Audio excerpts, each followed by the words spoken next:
Okay, that's it. We are live.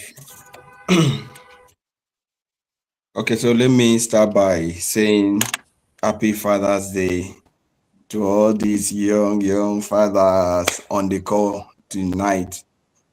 As in, young fathers except Massifon and Nero. I don't even know how you guys became fathers. I mean,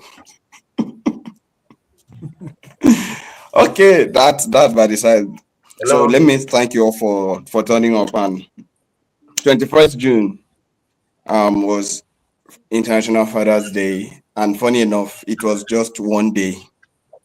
It didn't last.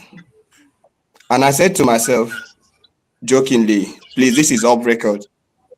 Later on, we'll be looking for men who will last more than 2 seconds. But the whole Father Day is just 30 minutes. And we are looking for men who will last. It's totally unfair. But thank God that today we are seated here as young fathers to share thoughts, to talk about what it takes to be a father, not just a father, but an effective and responsible father. Now, what we are doing today is sponsored by the Growth Child's Outreach, and it's our core responsibility to tackle lost childhood in our society. So, for everything we're going to say today, will tilt towards tackling lost childhood. Today wouldn't be the day to really describe or define what lost childhood is, but in the course of the call, by God's grace, we should be able to do that. Okay, so let me start by welcoming all of you again and to introduce our panelists and guests today. In no particular order, let me introduce and welcome Massifon to the call. We'll try to be very unofficial today. So, Massifon, welcome.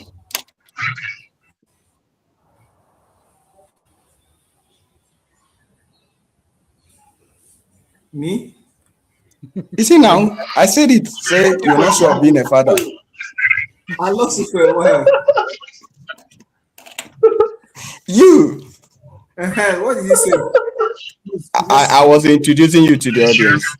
Oh, okay. Thank you. Thank you. It's a pleasure. You don't finish. Okay, so next is Dan. Big man, welcome. Tank.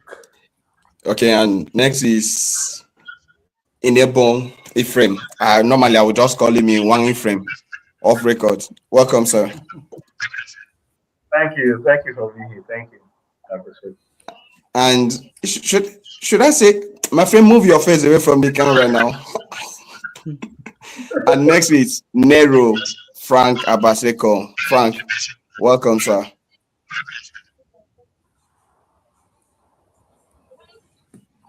Unmute your mic. So the father that is still living in the stone age.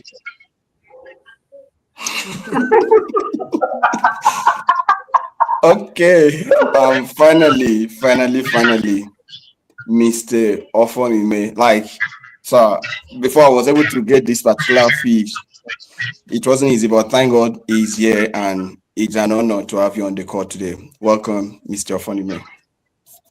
The actual honor is actually mine. Thank you very much. Nice to see fresh young men doing fatherhood together. Nice to meet you, everyone. Okay. Sadly, we should have three more persons on this call, and I don't know, I'm having to linking them to the call. When I'm free, I'm going to link them up. Okay, so let's start. The topic is the father I had and the father I am becoming. So let me start with Mr. Ofonime. Sir, the question or the topic, the father I had and the father I'm becoming. Does it ring a bell? Yes, it does. I mean, yesterday, while I dropped my daughter off at dance school and I was driving back, and the radio played a song, and I quickly went on Spotify to find the version that I remembered. Uh, Jim Reeves, a song by Jim Reeves that my dad used to love to whistle around the house while he was walking. I that got me being quite sober. I lost my dad in I think 2011, and I mean I was still a hot-headed young man in you that time. I was hot-headed. I didn't really understand the implication of the loss. It's in days like now that I wish I had him. So I'll tell him, I ask him questions. In this case scenario, what did you do? Not what would you do? Because I have now seen myself in him in many instances. There are many things that are happening, and I get to see that he had worn these shoes. There are things that are happening now, and I see that he had there are things I do with my kids, and I see that he had done them at one time or the other. Sometimes the memories make me remember a case scenario where I was maybe the culprit in that particular thing and how he handled it. So it's the topic really made me stop to reflect. And I've come to a conclusion that I don't know about others. Personally, for me, I see characters, I see traits that I am exhibiting that when I do it reminds me of the man. I didn't stop to learn those characters. I didn't stop to learn those traits, but maybe out of interactions, they had been imparted without the laying on of hands. But there must have been an impartation. So today I look back and I see there's not too much of a difference. Personally, we understand views are always different based on circumstances and experiences. The father I had, I see myself actually becoming him. But I must still add that there are many things available to me that were not available to him. And as much as I don't want to put it in this context, there are scenarios where I would say I am wiser because when I was in school, I used to be a very hard worker. Maybe Ubong may remember. And one of my go-to ways was and I used to say they say experience is Uh, the best I teacher. cannot I used to hear. say, hello, Ubon, can you hear me? Yeah. So I used to love saying experience is the best teacher, but I don't believe that. I believe learning from other people's experiences. Am I mute? No, I think Dan said he can't. So who else Can can? you? I can hear I'm with you. I you. can hear you well. Okay, so I think it's Dan has issue with network. He should go and fix his network. Please, I continue. So I would say that learning from other people's experience is the best because when you learn from your experience, it costs you, right? But when you learn from other people's experience, there's no cost. So I would say that in a certain way, I am better, I'm wiser than the man, not because of everything, but there are things I have learned from him that I've added to mine to improve mine. There are things he did that I've added. In fact, leveraging on the internet alone gives me hundreds of resources that were not available to him. Talk less of leveraging on AI nowadays. Sorry, let me chip this in. I recently did a Bible story for my daughter using cloud. So she has different Bible stories I can read to her in as a children's book. I'm even thinking of making it into a video so that she can have fun ways to learn the Bible. He did teach me the Bible, but I mean, he didn't have those kinds of resources. So I want to say that I see myself becoming the man I had as a father, but I have advantages and using lessons from him. I want to think that there are things on which I am wiser, but that doesn't take it away from the fact that there are many scenarios where I wish uh, I could I could reach out to the man and ask one question or the other because there are times when you find yourself on the deep end of the pool and you're wondering what next to do. And I since I've seen myself as a reflection of him, not because I conceived that, but because I actually see those things happen. I think I would have learned more if he were around. But yeah, I don't think let me not say we, because we are subjective. I don't think I am a far cry from the man that I came from. The apple indeed did not fall far from the tree. Okay, nice one. Sorry. Thank you, Mr. Ofonime. Let me just find out from Dan. Is your sound okay now? Yeah. Can you hear me now? Okay, thank Yeah, you we very can much. hear you. Sorry about that. Okay, so we just move on now, and the question from what Mr. Ofonime said, it's obvious that we say a fruit doesn't fall far from its tree, and so let me stay with Enable. Mr. Nebo is an architect. He took after his father. So I believe he's really going to say, oh Lord. And this is one of the guys that said something back then. I said before we started this call that Enebo and I and one other guy, Enoxman, started a dance group in Uyo called Blossom Stars, and we were just there performing. We used to dance. I Need an Angel, Ruben Studart. Okay, and in one of those stories, Nebon said something that it's better to be prepared for an opportunity that may not come than for the opportunity to come and you are not prepared. Nebon, about this topic, the father I had and the father I am. What's the relationship with preparation?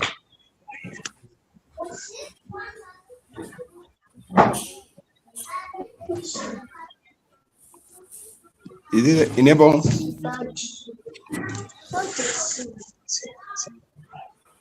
Are you there, Ini? People that want to talk. Hello. Yeah. So I asked you a question. Did you hear me? I can hear you now. Network was bad. Okay, sorry about that. Okay, so you said something one of those days. It's better to be prepared for an opportunity that may come than to just wait the opportunity to come and you're not ready. That might never come. Than the opportunity that may never come. Yeah. Oh, you still remember. So now the question is, this preparation, has it anything to do with being a father? Okay, Mr. Ibe, thank you very much. See, in life, what I've come to realize is, can you hear me? Yeah. Hello? What I've come to realize is... we can hear you.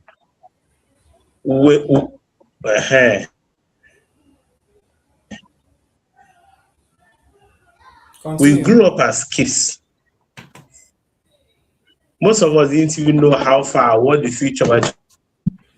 But we just gotten keys of which others must have done. Like typical example in my own case, as an architect, there's what we call case study in design. If you want to design a particular house, you must definitely go to an existing structure facility that has what you actually want. Like a two-bedroom flat, you must go and study the house like a two-bedroom flat of which you want to design. Look at the merits and demerits in the design, first of all, before you now start yours. So as a child, we grew up, thank God you're a part of the system.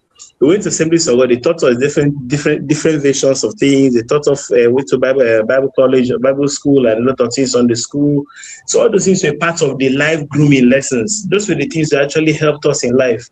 They were good enough to actually become the man of which we will be tomorrow. So that thing I used to say when we see kids back then, say prepare for an opportunity that may likely not come.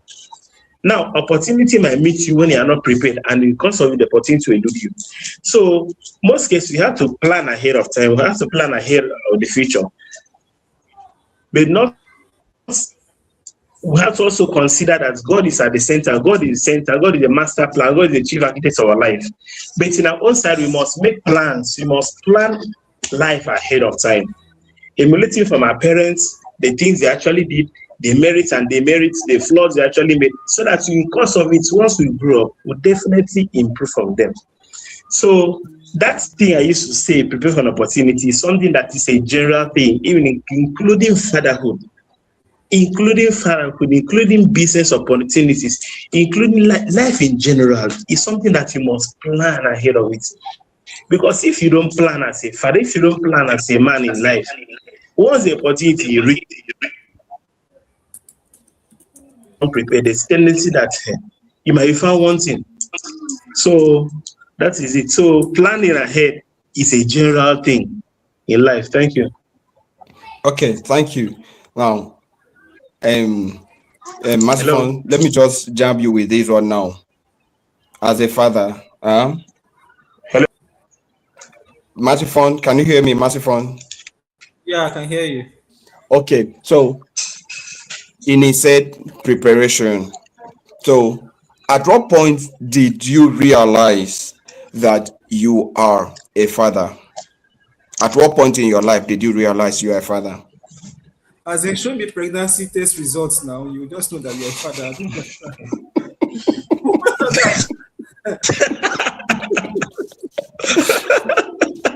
Okay. That's Okay, just so the reaction. what was the reaction? Come on. What was the reaction, please? I don't really recall my reaction. I was excited, but I don't know if I was excited. That's what I would say. I was excited. I don't know what I was looking forward to, but I was excited. The honest truth, let me just say this. I was not one person that was really fond of children that you find me in a room and then I'll be playing with children. You will not see me. There could be many kids around me, but I'll just be like, hello, hi. Oh, what's the name? They'll tell me the name. I'll just sit on my own. So, but I don't think that has changed. I think as a father, like I always tell people, I'm still not really fond of kids. I'm just fond of my own children because I mean they are mine, but I'm not really sure that I would cope well with having so many kids around me. So that's that. But I don't think there was any moment of sudden realization or any hollow moment to say, okay, oh, now I'm not a father.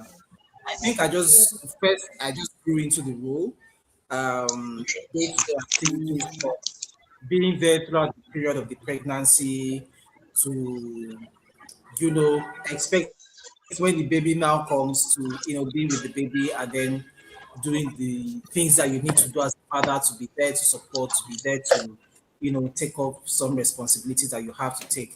I think the realization sets in as you do. It's not something that you think of or you prepare for. Yes, of course. I remember my dad sent me books to read. Um, there were books to read. There were things people would tell you, things to look out for, things to expect. But sometimes realization comes, and some of the things you had in mind from a theoretical point of view doesn't play out as you would hope for. So, like I said, you realize you're a father as you do the things that you're supposed to do as a father. So I think the realization comes as you do, not even in expecting or not afterwards. That's what I have Okay. to say. It sounds like you're not ready. It Oh, you sounds were like you're not ready. You me. don't have to argue. You don't have to argue. No, I did not read it. I did not read a lot. I just scanned through those books because see, the truth is, okay, Risky. for example, you read those books now, they will tell you if your child does like this, does like that, this is how to react. The child comes and is a very quiet child, doesn't do any of those things. So at the end of the day of reading those things, how do you bring it to life? Now you have to deal with a child who doesn't speak a lot or who is particularly quiet. So you have to readjust because at the end of the day, you don't know what child you are going to have. That's how it is. Okay, fine.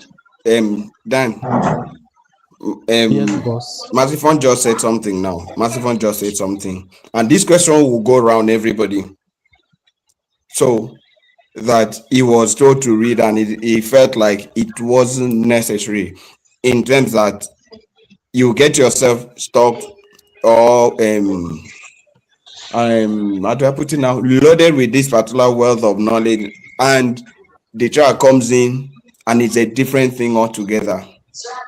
So then the topic and the question rather is the father I had back then and the father I am becoming. Which I think one do you belong to? Which of the classes do you think just roll on it? first of all, I'm going to say there are some things our fathers, our parents did right. There are some things I take from my dad, which number one is being a very patient person, you know, and there are some things that I don't wish to take from my dad, which was living life as it comes. You know, I might sound a bit controversial. I'm very proud of my dad. I'm proud of what he's done, but I think he would have done better. You know, he's one of these persons that, like Ubong said before we went on this live, if my father falls inside water, drink it. You know that he's a clean person. He's a he's a disciplinarian. He's a finest of men that you can think of.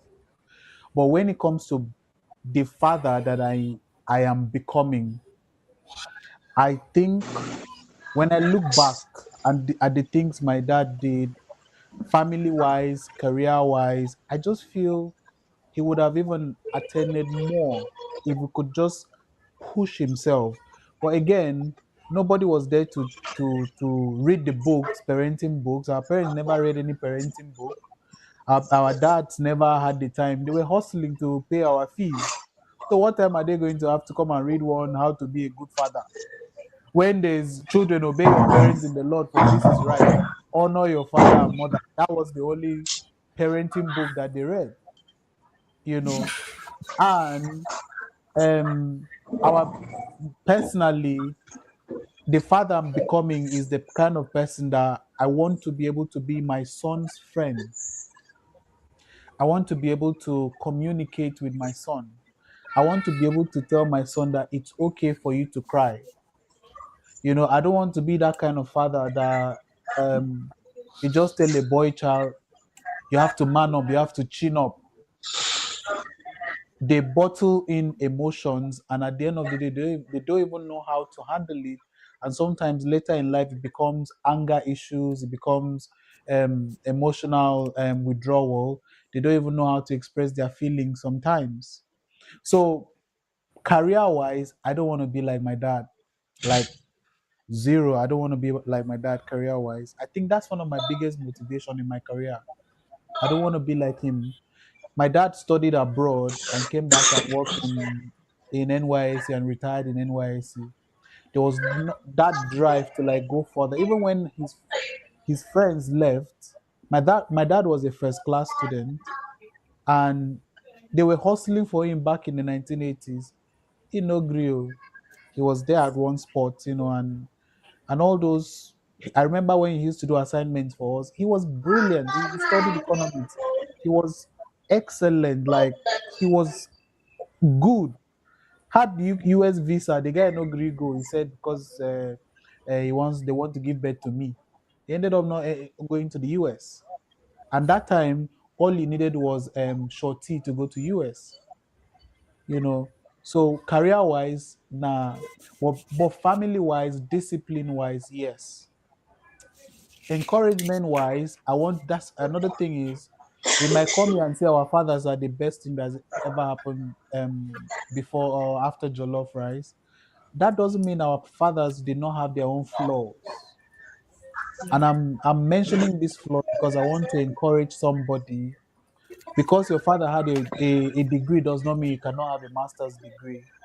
So the father I'm becoming is pushing myself and also available emotionally, you know, not being a daddy like daddy, but being a present father in every step of the way, and not depending on whatever the mother tells me, but me also experiencing that child and being in that child's life.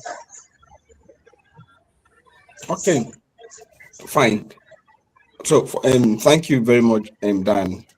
For someone like Frank Abasekong, let me just say this before I ask Frank Abasekong this question. I remember it, and it was an opportunity to meet Frank Abasekong's dad. And I remember when Frank went inside, his dad said something to me. I think Frank was still around when he said that thing. He said, "In this life, don't let people know you as a son through your father. Let people only get to know you like you are this person's son. So he was saying something to Nero, like, see, as you're going to this place, don't use my name to enter a place. Is that a big man now? Don't use my name to enter. Let people later realize that you are my son. That's when they will respect you the more. I still remember that wise word, Nero. So now, Nero, my question: from what I've said about your dad and the dad you are now, what are those things, or what is that strong thing you really got from your dad, which you are currently practicing as a father, and why? Thank you very much for the question, sir. So, what is that thing I got from my dad? I think I would say absolutely nothing, actually. That's the truth.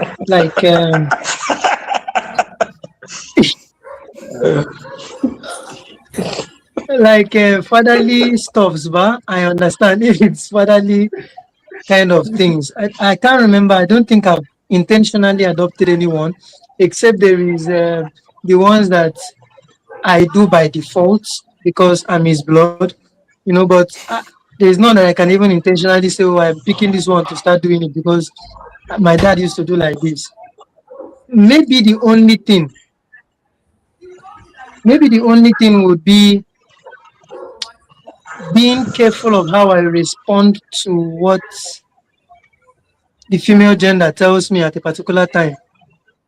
I think that could be the only thing that comes to my head sometimes in my life whenever maybe I encounter maybe somebody calls you for a very urgent and sounds very urgent and very like an emergency.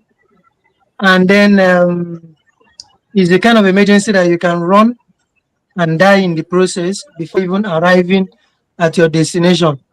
So I have to, when I get such kind of information, I remember what he says about reanalyzing information, especially when it comes from a woman, before you make that move.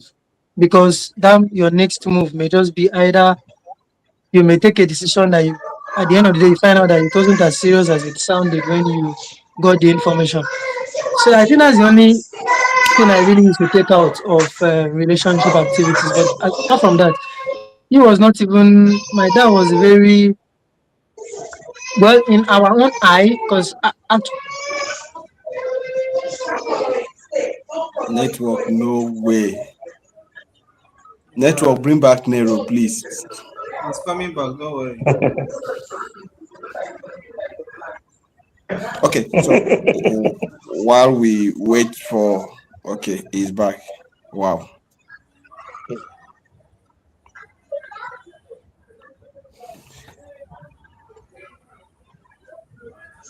do I still have the floor? Sorry, I knew that would happen. I continue. I did Nigeria. That's it. I knew that would happen. So, but do I still have the floor? Yeah, continue. Okay, Continue, Nero. I still have the floor. Okay, okay, Yeah, okay. yeah. All right. So basically, I was trying to say that in front of us, the children, or like myself, my dad was not romantic. It was just himself living his life and just going about his duties. So, but maybe he was romantic with his wife. I don't really have that information properly, but I just know that I'm just a father of my own, facing my own challenges as a father and trying as much as possible to navigate them positively and live well with my wife, take care of my child or my children, and just move on my life. I really don't have a principle or a rule or anything. I don't even have a way of really wearing how what is the standard what is the standard what is the standard I'm keeping, or am I meeting up the standard?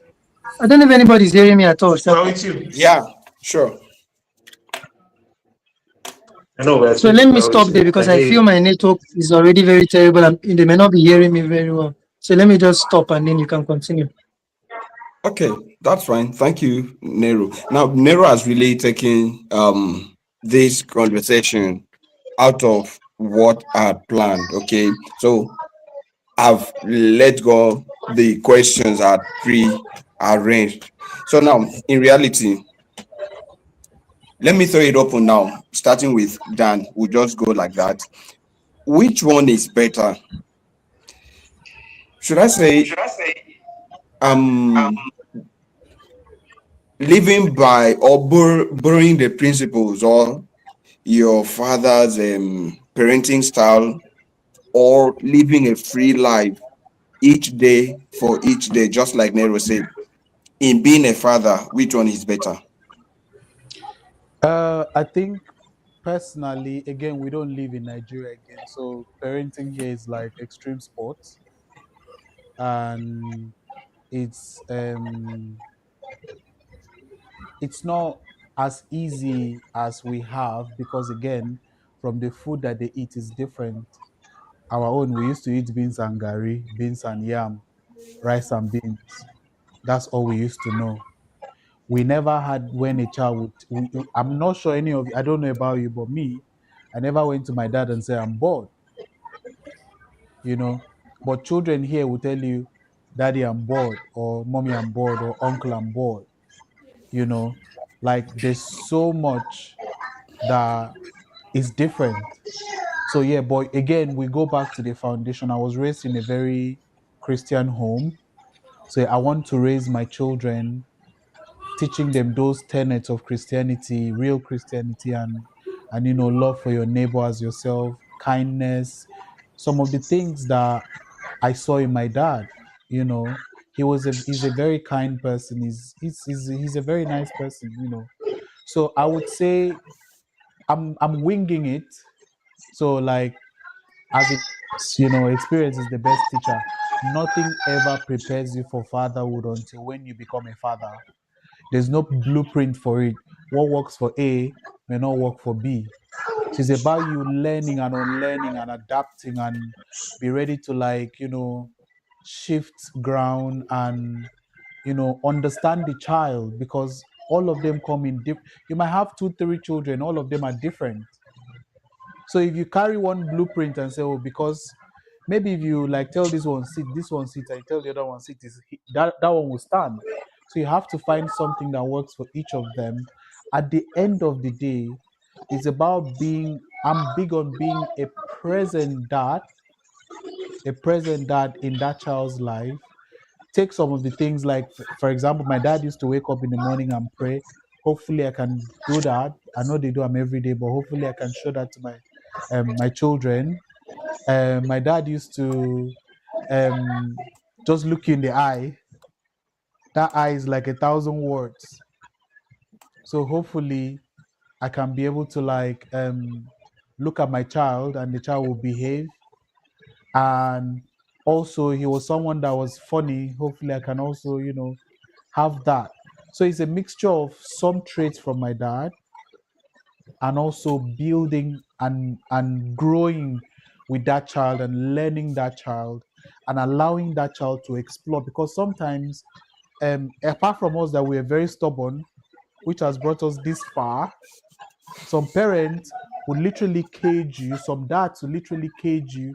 No football, no no going out. You're literally going to be scared of bringing your friends home.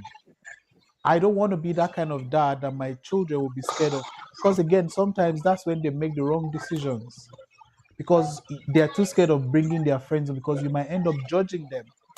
Which church do you attend? Which church does your parents attend? Where do you live? What does your father do? Those kind of questions. But there's a way you as a father would look at your child, or look at your child's friend, and approach it differently, especially here in this part of the world that we live in. Like, it's so different. Children are doing sleepovers at the age of 5, at the age of 9. We didn't do that. So if I were to tell my child don't do it, and everybody in their child is doing sleepovers, that child is going to lose out.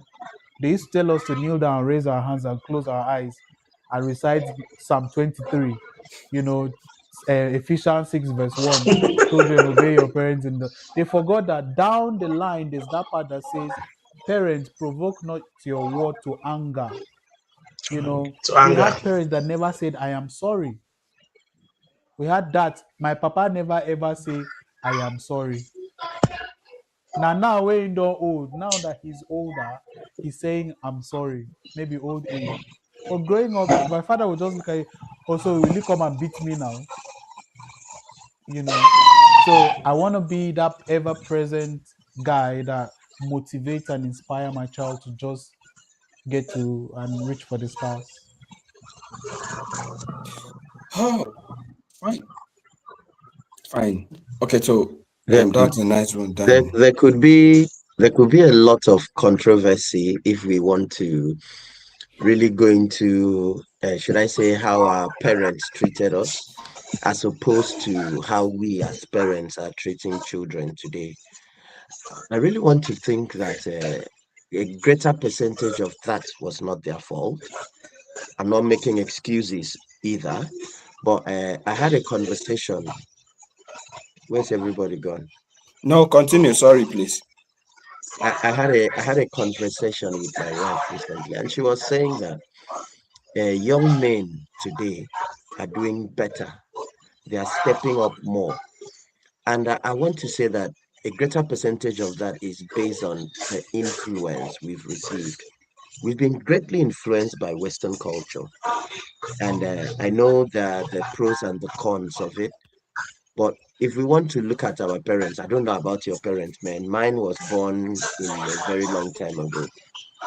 The things that influenced him were far from the positivities of today, because he too would treat me how his father treated him, who in turn treated him how his own father treated him.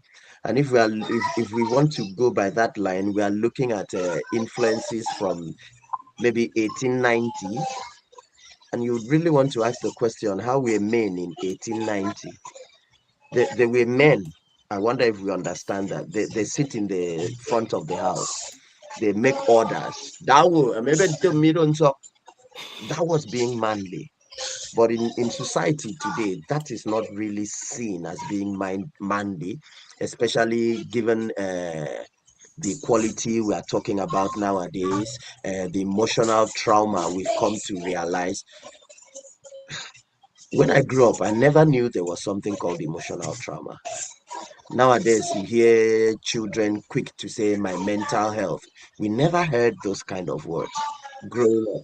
So if I didn't hear it, my father didn't dream it. So there are many things that occurred to him naturally, which in retrospect we would criticize and say it was wrong. And I think we can, from a pedestal of more enlightenment, we are more enlightened in many aspects than our parents were. I made that illustration earlier on. With ChatGPT alone, I'm 2,000 times better than my dad. So we are more enlightened. The society is better. We are more traveled. I can also put that, because you like sir, Mr. Dan, you just talked about children saying I'm bored. My daughter started saying it recently. She's not yet 5. She walk up to me and say, Daddy, I'm bored. And you have to find a way to nicely engage her, not just on a television or give her a tablet, which would engage her, but we also know the disadvantages of those. So if you want to engage her constructively, it has to still take your time. My father will say, Cambre. It is actually the society he came from. Was there love? There was love. Plenty of those things they didn't know. My dad, for context, my dad was a soldier once upon a time, before he got into insurrectionary politics. And so a greater percent, he was first a teacher before the soldier. So you see, there's that hard man, that hardcore discipline in all of him. So when we talk of Jackson Eserek, we are talking of hard man. That's how everybody knew him. But one day, I was in my JS3, I think, in Lutheran High School, Obodidum. By now, he was broke. He was back in the village. And I think I hitched a ride with somebody and stopped somewhere in my local government, a far distance, and trekked all the way home, because I think I got chased for school fees. I was a boarder. And I saw him vulnerable for the first time. And he actually said, Papa, you know I love you. If I had, I would give you, but I don't have. That was actually the last day I asked the man for anything. That was my just three. I'm the last in my family, so I have siblings who are way older. So I tended to go to my siblings instead of go to him. And one way or the other, we sorted out my life till I finished education. So I'm saying that at least I saw that vulnerability there because he actually paused and made that statement. You know, I love you. If I had, I would. Now, this is the same man. Again, I'm not kidding. I'm not joking. You know that thing we say, you think it's talk. No, it happened. I think I was in my JS2. Guy man carry machete, enter backyard, cut one guava tree. I will never forget it. Arranged the guava tree, tap dining table, told me hold this, and landed me. The things happened. But that was the same person, Mr. Dad, calm down, huh? But that was the same person that told me, you know, I love you, and I don't have. If I were. So I think the society they found themselves really dictated the character they had, the person they became. Because he himself would tell me stories of him going to play football when he was young, and he'll come back and his mother has done this to him, his father has done this to him. That's what he knew. So most of the time, I know he too will also tame it down and pass on to me. I, with now my exposure, in quotes, the society I've found myself, the lessons I've learned from other people, I'm also taming it down to pass on to my children. So I know the if we want to do, should I say, a black and white comparison between fathers today and fathers in let's say 1991, 1982, those older fathers will be a far cry from fathers today. Older fathers were not really participatory. Like I think Mr. Daniel, the one that mentioned it, we used to say daddy, and we made it stop at that. That the they taught us in school now. The father's responsibility is to provide. The mother's responsibility is to care for the home. We were taught that in school, but that's not what's obtainable in the world today.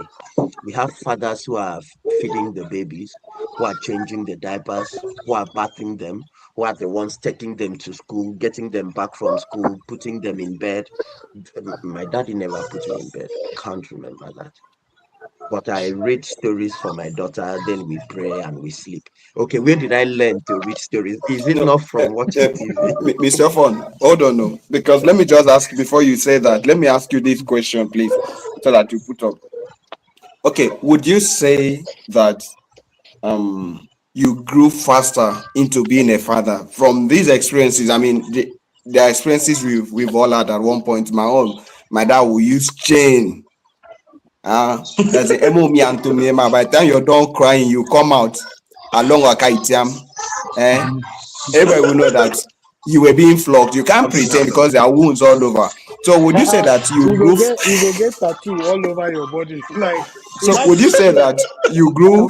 These thoughts made you grow faster into being a father, or it was time and condition that framed you? Okay, I would not say like the beatings shaped me into being a better father, unless the advantage it would have would be that I am in a psychological position where I believe I shouldn't make my children suffer that kind of thing. So that could be the one advantage.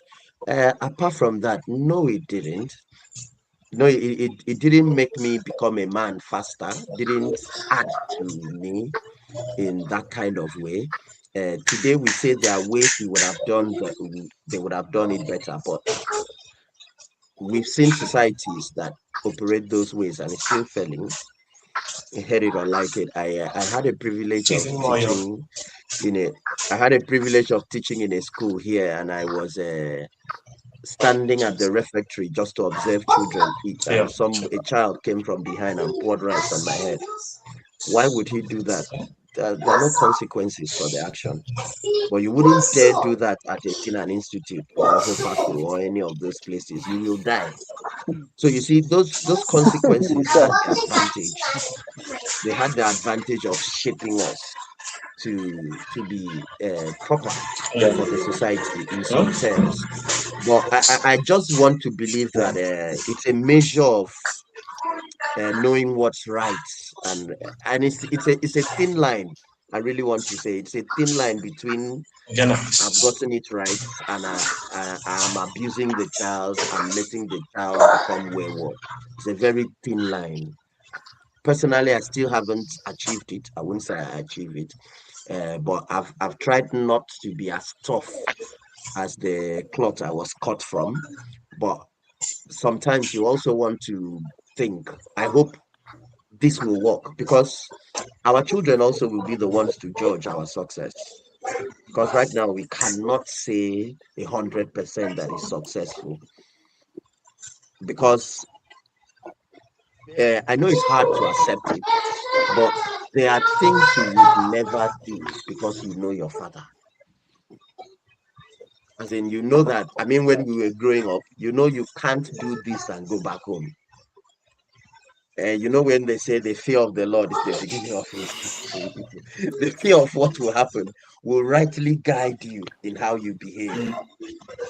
So that did work in that sense. It helped us, it shaped us, it framed us in that sense. But there's also the disadvantage of the psychological, the mental effect, which we never knew of. Okay, for example, I used to say there are many people who's walking the streets in Nigeria who in some countries will be in a home. But in Nigeria, we are normal human beings. So we don't know most of the maybe mental or psychological effect, or maybe it's not as exaggerated as the world is actually making it, because we're actually doing good. We're actually doing good. But yeah, has that really shaped me? It has What do you shaped want me, now? but I don't know. It hasn't added to me becoming a better father, except for the fact that I make sure I don't do the things I detested my dad doing to me. Yeah, I think I'll say that. Okay, thank you, Mr. Frank. You've Fatherhood really, without a child crying, is that what even fatherhood meetings? as in, no, I like the background. It's so real. Yeah. Felaski, welcome. What So is now, this now? Sorry, as we're sorry. going to see, I like the fact that like we are just seeing our children run around. We are really proving to us that look, we are really saying this from the wealth of experience. Okay, now so let me just put up this one. So while still on this call, someone in Ebon, the next question is coming to I'm you with now, you. please. Yeah. Now Okay. someone said something about the traditional or conventional father method of providing. Okay, that's daddy means daddy, like however you want to do That it. is. The dad is the provider and the mom is the one who takes care of the children. Well, And because of this, back then in primary school, there was this debate. I'm here to say to you that the father is better than the mother, or the mother is better than the father. So, enable as a father now, has that framed the way you relate with your child and your wife? The traditional method of you must provide always, has it framed the way you relate with your family? Okay. Thank you very much. Actually, let me just be candid with you here. My dad, I got to realize that most cases, most of the things men do now, most cases, men of those days never did them. Like the traditional method of you just saying, in fact, that did, that day, another something. My dad, as we speak, my dad doesn't even know how to boil water. I'm being candid with you here. Talk of knowing how to cook or how to take care of kids. But as I earlier said, say we learn from experiences. We use life, we use other people's experience as a case study to improve on our own. So naturally, men of those days, maybe that was their pattern of how they grew up. They learn from their forefathers and other sorts. Instead of assisting in the kitchen, they'll be in the parlor watching television, waiting for their dishes to be served. Nowadays, we're in the generation whereby ladies are also doing the same work women are doing now. As I think women were like house help, they're just there, housewives, doing virtually nothing. They didn't go to work. But my mom actually, when I grew up, I came to see my mom went to work. She was actually a teacher. She even retired as a principal general. So both of them were actually working. My dad, he's still alive. My parents are still alive. And my mom retired as a principal, then my dad retired as a professor. But there was this particular thing. The flaws my dad actually had was the aspect of kitchen. He never knew how to do any kitchen stuff. In terms of caring, love, and attention, he was 100% there. He's always there, and he's still there until today. So those were the things I come to realize, against to realize. One that fully, I've actually emulated a lot of things from my dad and my parents in general. My dad is still that figurehead. Yes, he does a lot of things. But the only disadvantage he had was in that kitchen area, of which he's never good up till today. But I now saw it as a challenge. I said, no. What if my wife is not around? Maybe she has traveled. So will I be standing or will I go back to the ship and become a mancholo? I have to wake up, sit down, start learning how to cook, how to prepare these things. And funny enough, I did that before I even got married. So as we speak, I can change a diaper. Most cases, 99% of the time, every morning I'm the one bathing them, feeding them, preparing them for school, going to school, bringing them back, and all those things. So it has the state we've actually find ourselves. Can you hear Hold on, me? sir. The phone call, you be no one do. So the state we find ourselves, we have to wake up and step up and do most of those things. We don't solely rely on our women to do most of those things. We have to, because we have to also assist them. That is how it is, my brother. Thank you. Okay, thank you. Please permit me to just welcome Nsikak. Yeah, back then, Akaitan back then, we just call him Fela. Our number 4 back then. Once Fela comes into number 4, he was the tallest guy. Like you need grace to catch Fela with the ball. So Nsikak, welcome. Thank you for showing up. So Nsikak, let's just stay with you. We've been discussing about father, and I know something about Nsikak. We grew up together, and some years ago, Nsika was my neighbor along Nsika Adwokule in SSS now. So, Okay. and we do exchange views on so many things. So I can actually say that Nsika, way back from Akaitam, Basis State to DSS, I know a whole lot about him. And Nsika, currently you're a father, your husband, and also a father. I believe it was your child that was singing Yeah. backstage. She just, Don't worry. yeah. Ask some fun.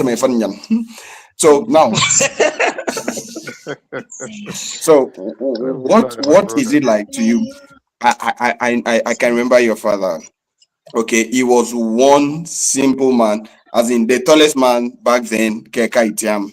Like once he comes out, very simple. You see him, he just comes out of the Basisa estate, he's out, and he comes back later. Like he won't even look for anybody's trouble. So, and somehow you've got a bit of that. So, what is it like from your father to you? What is fatherhood to you like? Yeah.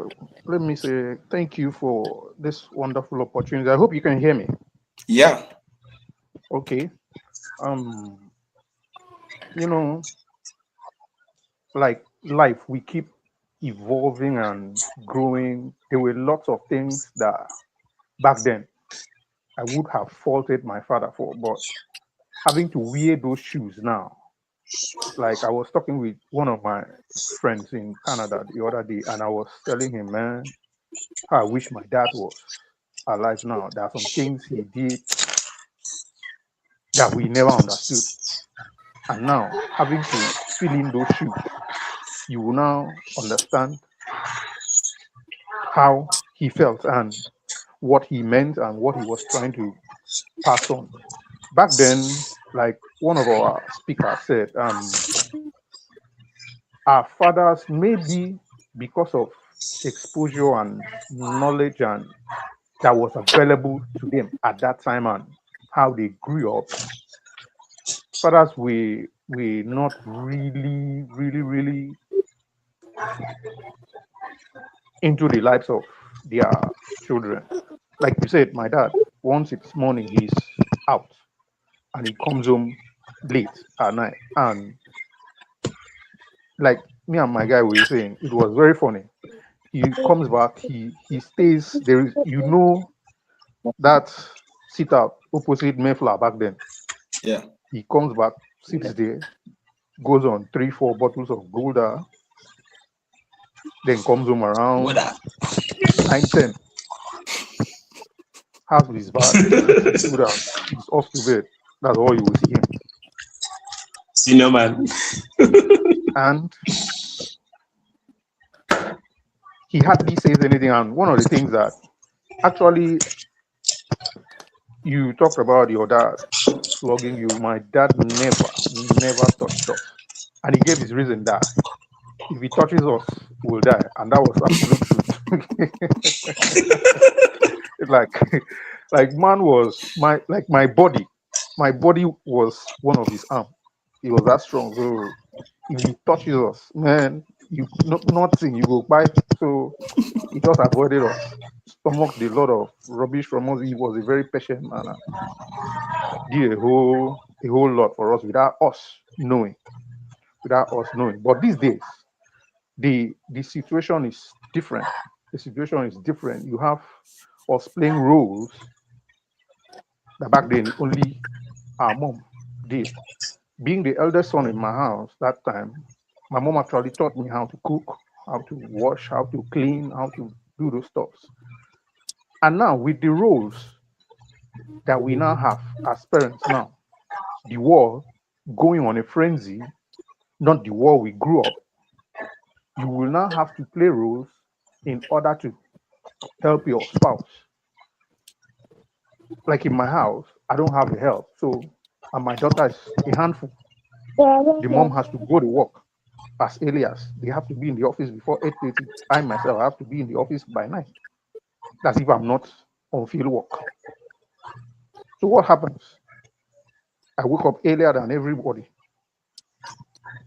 boil water, prepare, make sure they are okay, get to help them out in every possible way I can. Sometimes I have to bath the baby while she's having her own bath and wearing up, I gear up, and that's the world that we are in now. If you do not step in to fill those roles,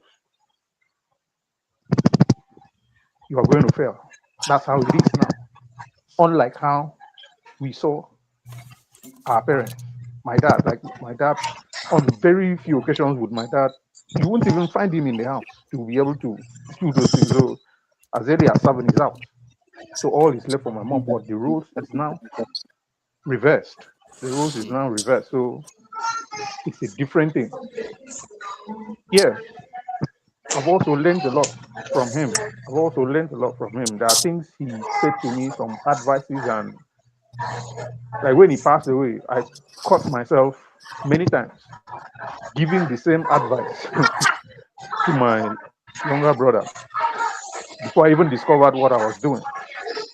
Before I even discovered that this was the same thing my dad used to say. And then I'm saying it to him. So I guess that helped also. It's a whole new war now. We can't compare the war we grew up and the war we are in now. So roles may be changed. If you do not, all I'm saying in essence is that if you do not step up and step in to play the roles, the kids we are having these days, man, the people, if you are not there, you go worry. Seriously. You have to be very, very involved in the child's life to be able to set them right. If not, you can't leave the upbringing of your child for others. It's very risky. It's very risky to do that.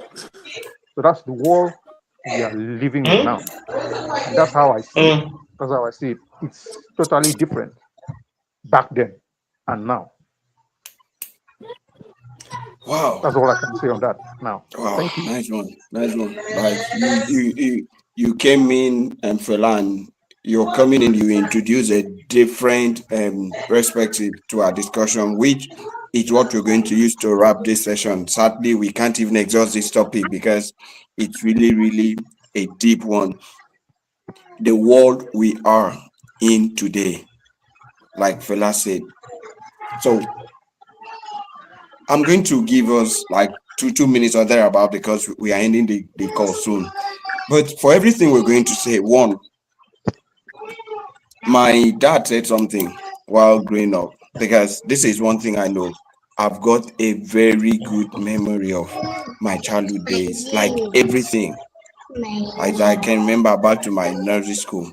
And one of the things my dad said was that when he got married, he said to my mom, "You see this house? No matter what happens, don't hold brief for me. Like, don't exchange words with anybody in the neighborhood, no matter what happens. Wait until I'm back. Wait, like, don't look for anybody. So if someone should look for your trouble, pack the children inside, lock the door, wait until I'm back." And seriously, I said the same thing to my wife when I got married.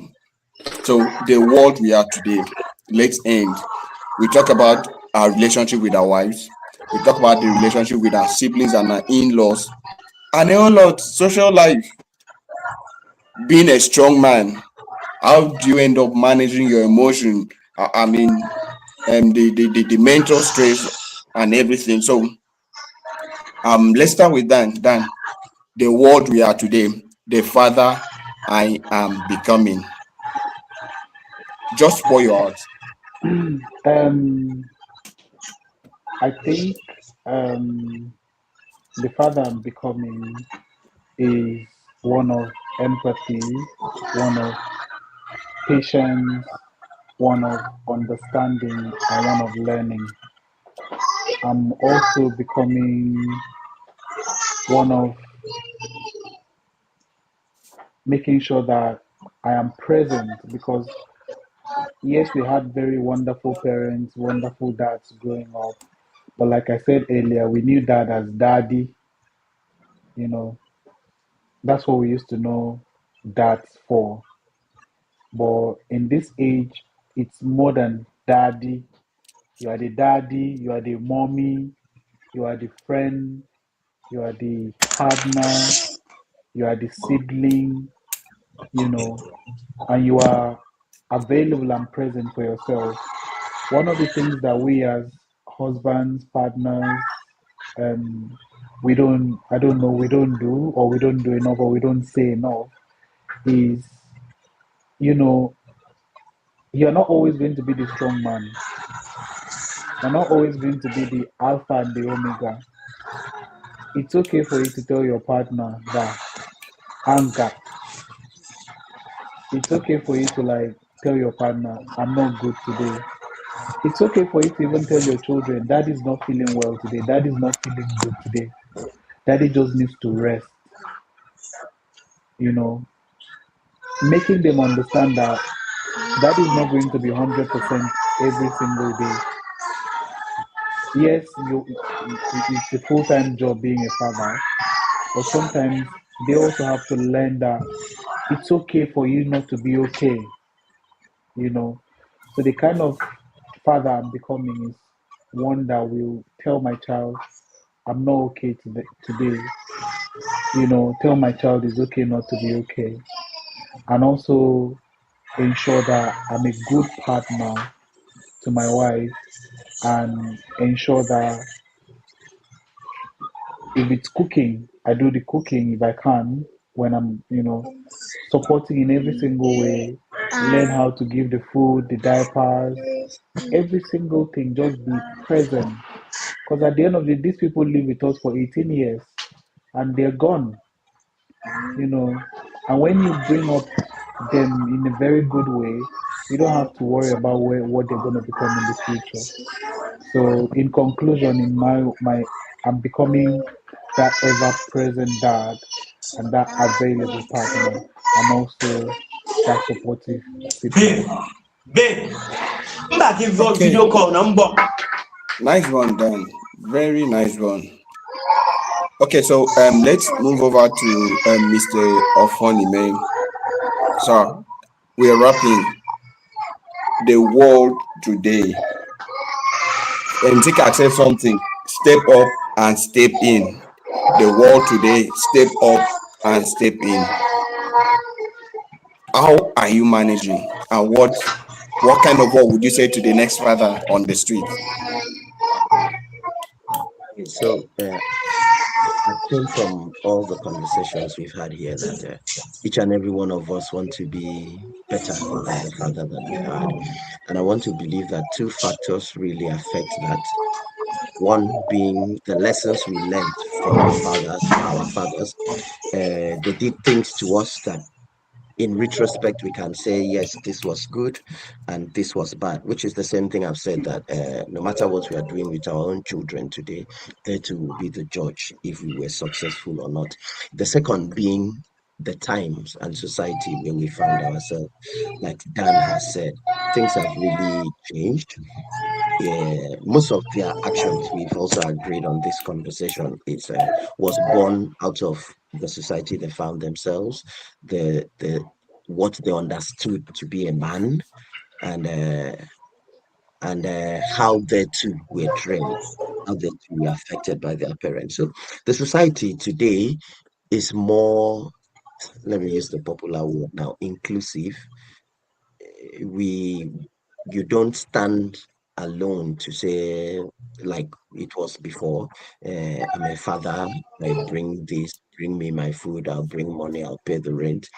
I think another conversation that's going out of this, but another conversation we should have is, as fathers today, and how are we doing this role division at home? Because, like, I think it's someone has pointed out here, the women today contribute a whole lot as the fathers. Let's say financially, in most homes, especially those in diaspora, the wife sometimes brings to the table as much as the father brings to the table. And then there's still that expectation for her to still be the one.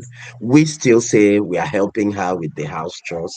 We still say we are helping her with the children. But I mean, she's doing as much as Well, that's fortunate. we are doing in our own responsibility, for example. So I think the other conversation we really should have should be this harmony in homes with chores and everything. But as for the today, the society today has really shaped us. It has really changed us. It has made us better parents. And I think we'll keep learning and we'll keep improving. That should be the goal of everyone. We can boldly say most of these things we are saying today because of the two major influences I mentioned earlier on.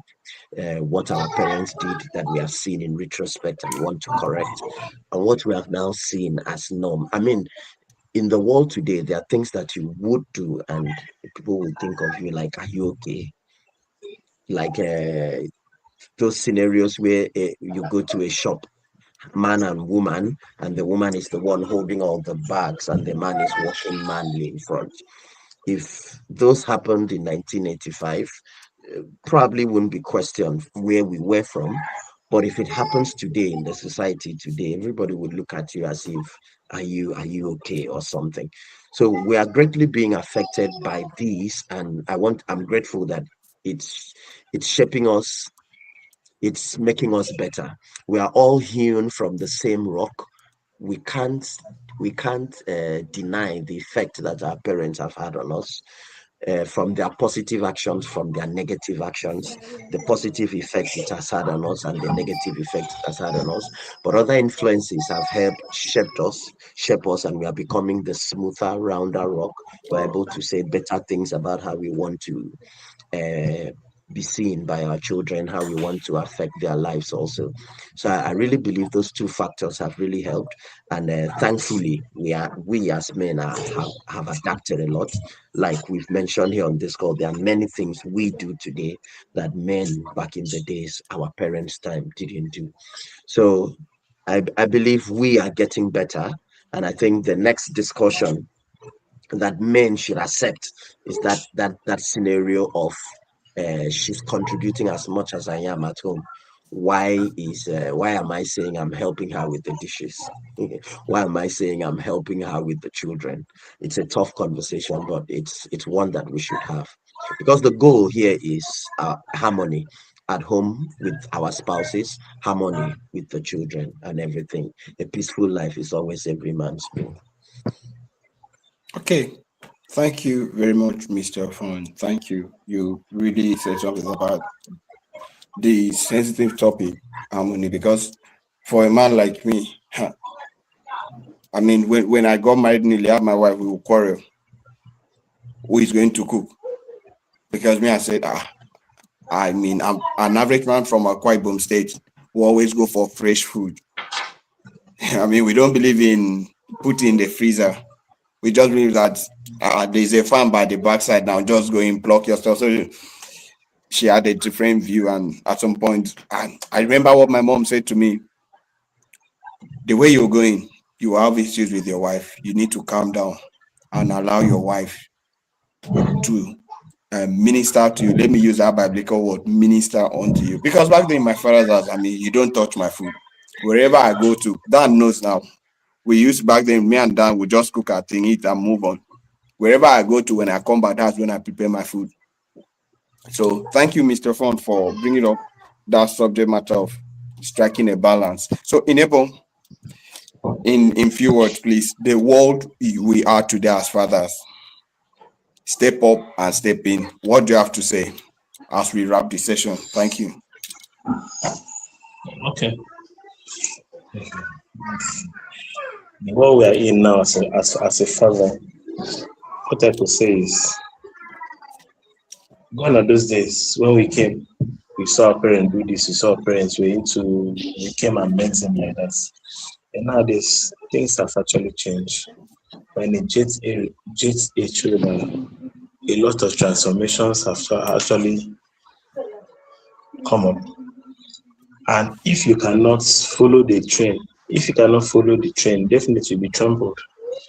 So, in the short run, what as I used to say, he said, prepare for an opportunity.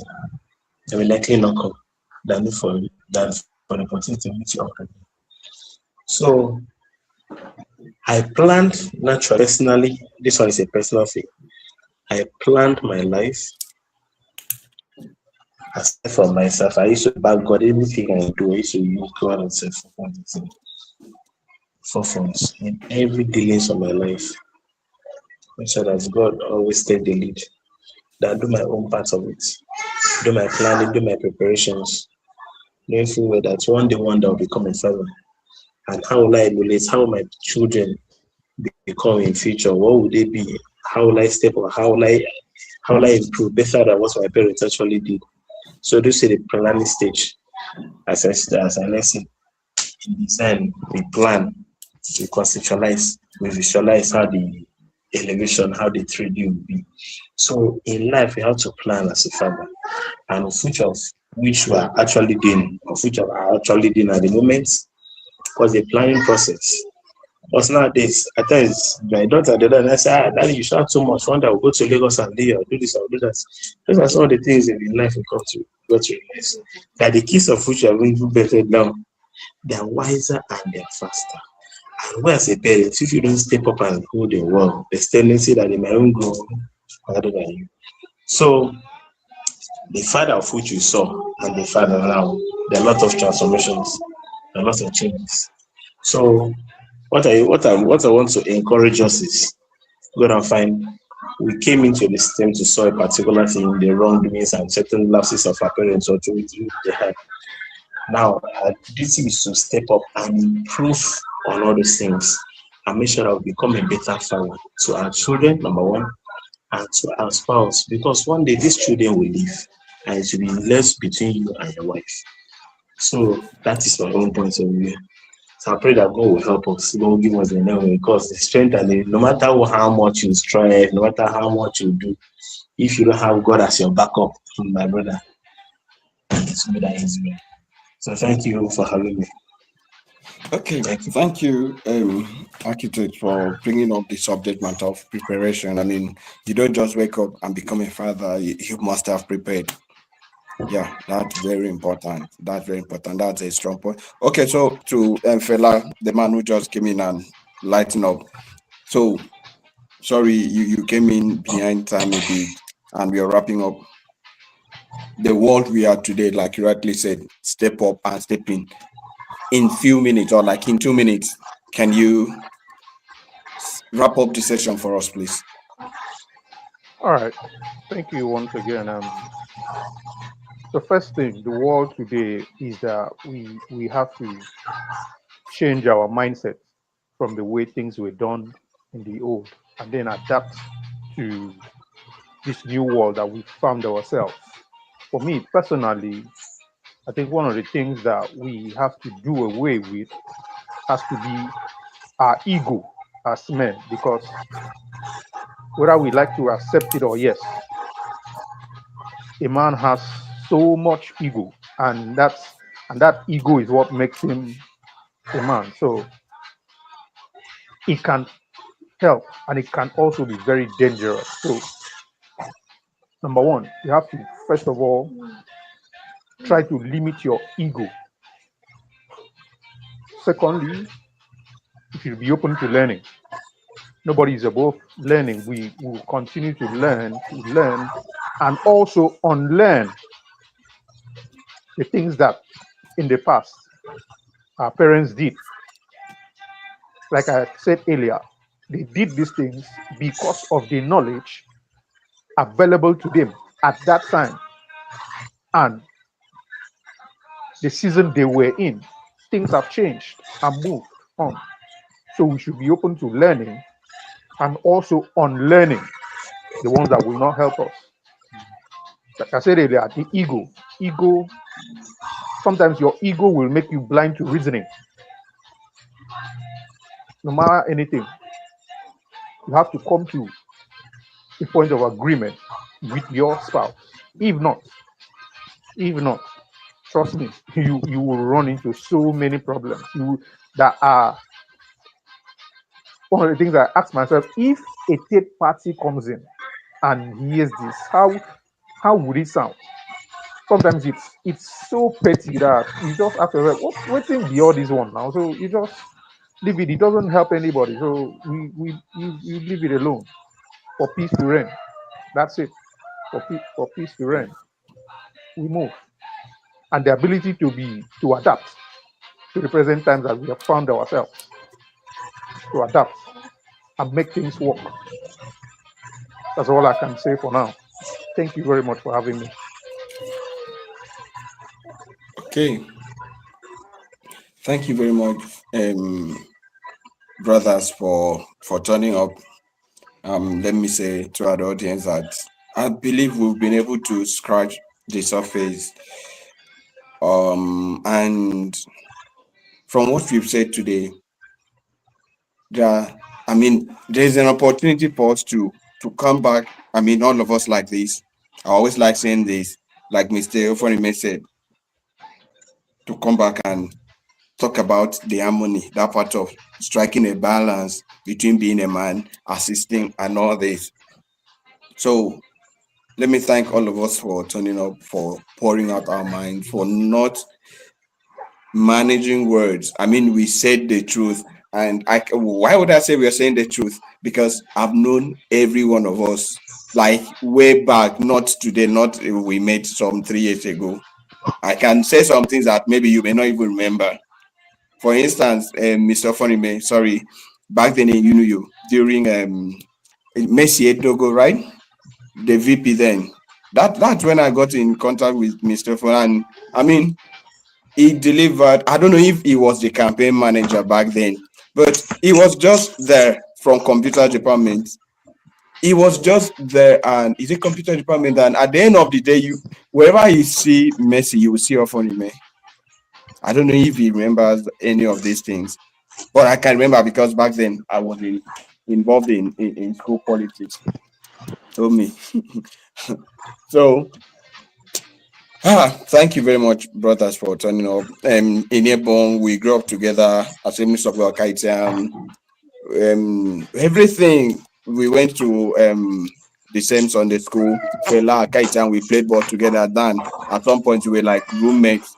So we've all shared one thing in common, and I want to say to you in particular, thank you very much for breaking away from the weakness of our fathers and charting a new course.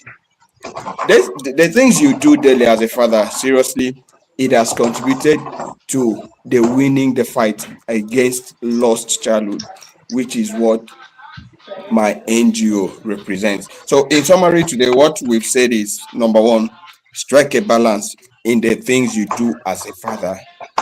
Strike a balance. Don't just say I'm Alpha and Omega, the beginning and the end. I'm crack at the end of the day. Because the women we have today, they also know how to be Alpha and Omega. By the time they are done with you, I'm crack. I wish you understand the meaning of I'm crack. Then another thing, you said something about mental balance. Very important. We can't joke with that. Sorry, and let me just add this. The late Reverend Dr. Mokpai said back then that why men used to wear black suit during wedding is that they are ready for this stress. Sir, the way I'm sitting now, the I am that I am, the me that I know. I be baby boy, I'm not ready to come and kill myself. So I know when to pull a stop. I know when to say to my wife, for today, you are the daddy, I'm the wife. Very simple. So we also said something about preparation into fatherhood. Very important. You can't just wake up. One thing that will save you as a father is the things you have prepared your mind on, the promises you've said to yourself, the things, for instance, if you said to yourself that you never sleep out of your house because you're angry with your wife. See, those words will wait for you in the future. The day you have issue with your wife, because certainly you will, those words will ring like a bell to remind you, oh God, remember you promised yourself this. And guess what? You can't lie to yourself. So this preparation now will help you sit up. And finally, we talked about the ego stuff. We talked about opening to learning and unlearning, adapt, and a whole lot to make it work. And wow, it's been a glorious time listening to these great fathers. So finally, thank you to our audience for sparing us the time. And above all, thank you to okay, we Uko, sorry, we couldn't have you on this. To Pastor Miracle, sincere apologies. I don't know what happened. We couldn't add you to the studio. And to Massifon, thank you very much. Nero, thank you very much. So thank you, Mr. Funny Man. Thank you, Fela. Thank you, neighboring frame, and to Dan Budi.